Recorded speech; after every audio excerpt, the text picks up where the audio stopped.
I remember that, actually. Yeah, they were wishing them all the best. Mike, thanks very much.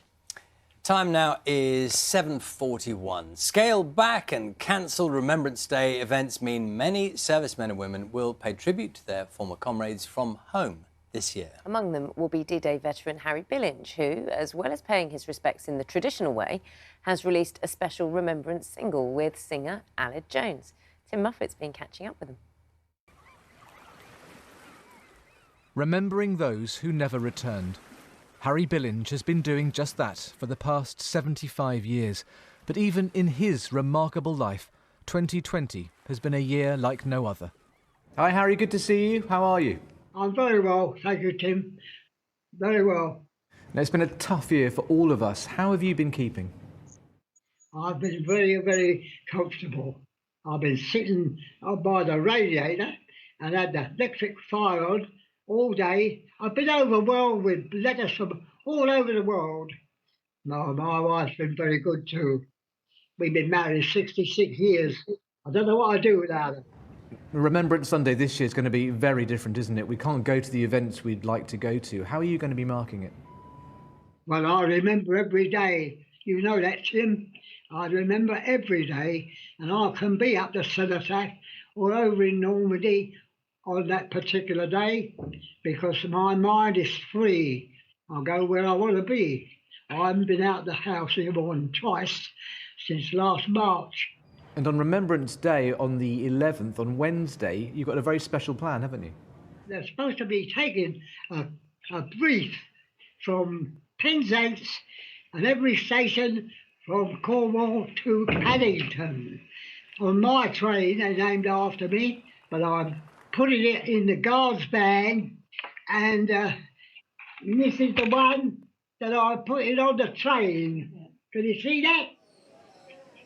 And then take it up to Paddington Station and lay it on the memorial on platform 1 at Paddington. Love is stronger than death. To live in hearts we leave behind is not to die. Following in the footsteps of Captain Tom and Michael Ball, Harry has also recorded a new song with Aled Jones. On earth, and let it begin with me. Now tell us about this single with Aled Jones. How did that come about? That was a broadcast I did with him on Songs of Praise in Bayeux Cemetery on D-Day last June. They all gave their lives for a cause. Love is the strongest thing. I thought it was wonderful. Let me walk with my brother. He loves me, he said, and I said to him, I love you too, Aled. And he said, I'll never forget that. Harry, so great to speak to you, and lots of love from everyone at the BBC. God bless you too, Tim. I think everybody that's lost anybody on D-Day or in the desert or in Japan will remember them.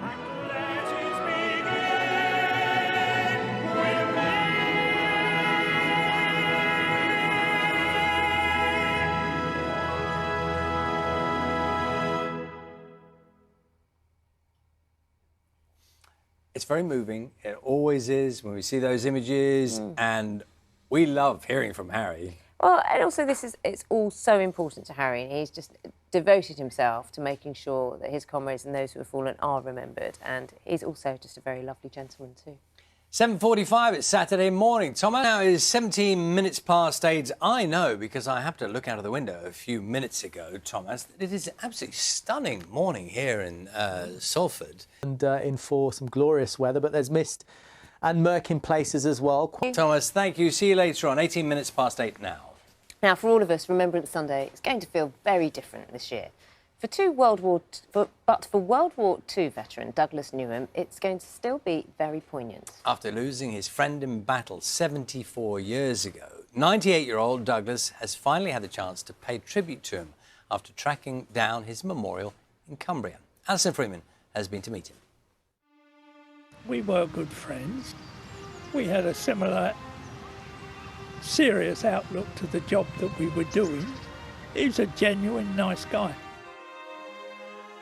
I remember the last few words I had with Bill when we were both going off, and we climbed aboard our respective aircraft and said, "See you over the DZ, over the dropping zone."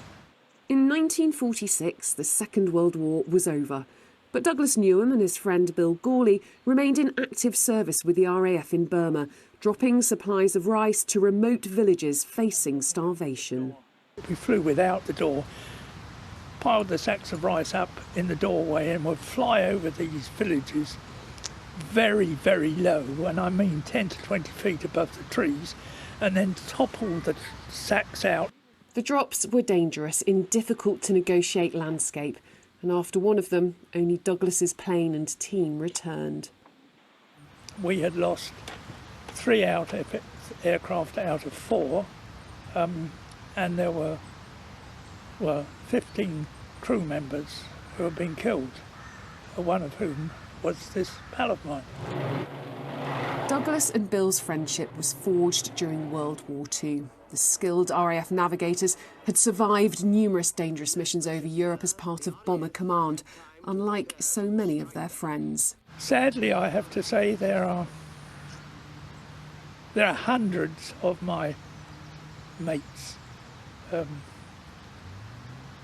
most of whom in the Bomber Command days we would lose them in multiples of 7, because there were 7 in every.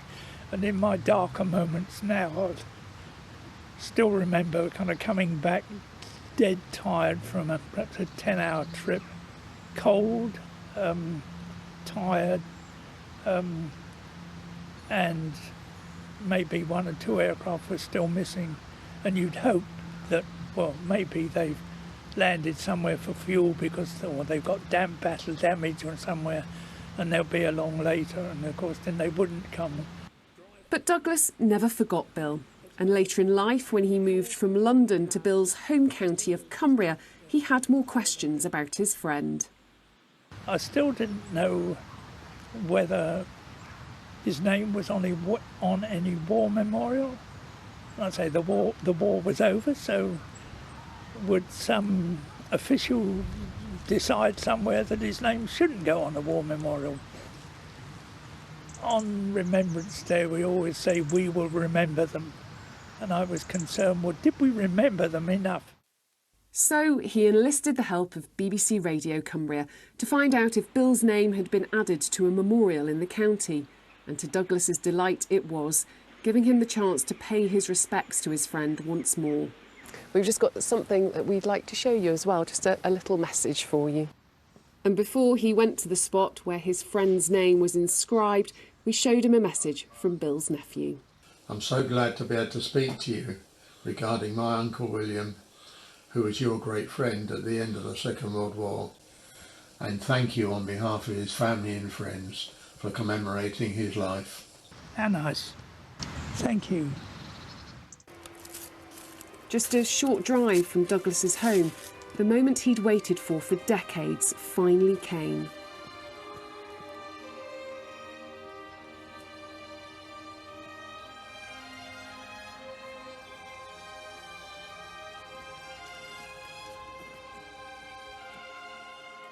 How was that? Pretty good. Yeah, he was a good friend. And this kind of thing's going all across the country.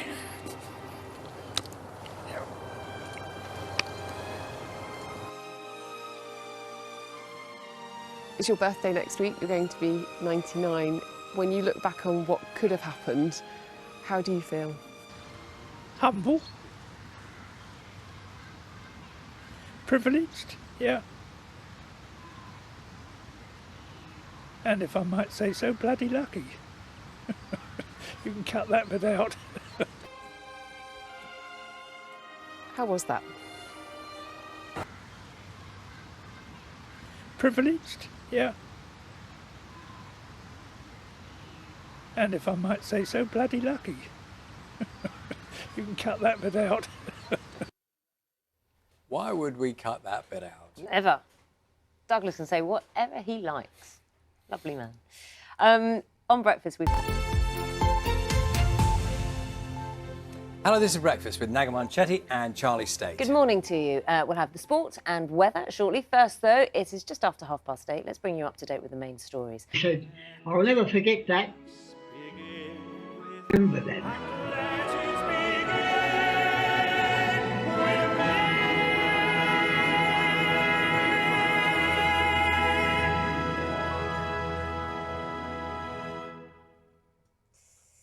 Ever since we first met Harry Billinge in Caen, when we were commemorating the D-Day landings, he's always been a constant, always. His message has always been absolutely clear and so humble and lovely. And he's it's kind of, so as you good know to very well, see he's him. got quite a direct way of speaking in his own way, hasn't Yeah, he has, absolutely. We're joined by Aled Jones now. Aled, good morning to you. I mean, Tim talking there to Harry. I mean, he's a very inspirational man, isn't he? Oh, do you know, I mean it. I love him. You're completely right. He has such a direct way of speaking and such passion as well. To spend a day with Harry is just paradise on earth. You know, he's a wonderful man with a fantastic sense of humour and a voice that touches the soul. You know, he spent his whole life remembering. He's a very, very special man. He really is. Tell us about your relationship with Harry, because we see you walking together and chatting. I mean, and he just says it as it is, doesn't he? Oh, completely. I love that about him as well. I think you get to a certain age and you just think, yeah, I can. You know, it was like your other gentleman earlier on, the 98-year-old. You know, he can say whatever he likes, as you said. With Harry, you know, it's, of course, a very serious matter. And we were on the beach in Normandy, but he's also a lot of fun. You know, he's a great guy with a fantastic heart, I would say, and a little sparkle in those eyes as well. But what he went through on that day was horrific, you know, and I so admire him for what he's done over the years. You know, he hasn't given up. He wants that memorial there. He wants people to remember, and I think that's brilliant. How did he react when you suggested that he collaborates with you with a song? It's going to have gone one of two ways, isn't it? It was, and thankfully he said yes. I'm convinced all the people that have collaborated with on my album have done so because of lockdown and they had nothing else to do. But no, Harry was the first I asked, you know, because I really wanted him on there because he's everything that's good about belief, if you like. He has a faith, and it's a very real living one. He's a special guy. Tell us about the connection with Dame Judi Dench. Now, anytime you can wheel on, and I mean that in the most affectionate way, Dame Judi Dench into some kind of enterprise, that's a good thing. It's a definite good thing. Judy and I have known each other for about 25 years. We're involved in a charity called Story of Christmas. And I really wanted her to recite the first verse of this Quaker song, because the album incorporates all faith and none. They're basically words that people will resonate with in this time, I suppose, even though the idea for the album came at least 2 years ago. But Judi Dench could read out the telephone directory and it would sound great. So having her to read this really emotive poem was just a dream come true. You know, she's also somebody with a glint in the eye, let me tell you. I can imagine. And it's not, you know, different faiths are being addressed and nodded to as well, because you've collaborated with Sami Yusuf. Yeah, that was amazing. You know, I never thought we'd be able to combine a Muslim song that Sami's written with a contemporary Christian hymn. And we just found out it was the same chords. So it happened, and it's amazing. You know, it's one of those songs that the hairs on the back of the neck shoot up. And Sami's such an amazing humanitarian as well. So having him on the album, again, was a dream come true. Now, Aled, I don't know, can we just go back to that shot? I think we had a shot of you singing on the beach. Was that, I assume that's from the... That's the video maybe for part of the album. Is that it? It is, yeah. I know you're a singer and you do it professionally, so singing is not odd to you, but to be asked, you plant your feet on the sand and then belt out a song. Does it ever feel a little bit odd, or is that normal? Charlie, I wish you'd been there. It was freezing cold. The tide was coming in, and behind the camera, there's about 120 people who have been sunbathing there all day. It was because that was actually filmed in North Wales, not far from where that certain program's going to be on, you know, with the celebrities. And let me tell you, even when it was sunny, it was cold. And does that have an impact on the? I mean, I don't know how it works. That presumably does have an impact on the voice, does it? Well, no, when you're doing that, you're miming, so you're not singing live. You do the singing in the studio. Well, there was a time during this lockdown period where I didn't know if I'd sing again, but thankfully I managed to get into the studio. And yeah, it was such a release. It was such a pleasurable thing to do, to sing once again. Well, it's good to talk to you, Aled, and like, you know, everyone we talk to, very pleased to be working, doing what they love as well. So thanks for coming on and talking about it. You take care of yourself. Thank you. Nice to see you guys. Aled's album is called Blessings, and tomorrow at 1:15 on BBC One, Aled will present Songs of Praise, Remembrance, where you can hear that version of his song with Harry Billings. Time BBC One. Take care. That's all from us this morning. Breakfast, of course, back tomorrow. Do have a lovely Saturday.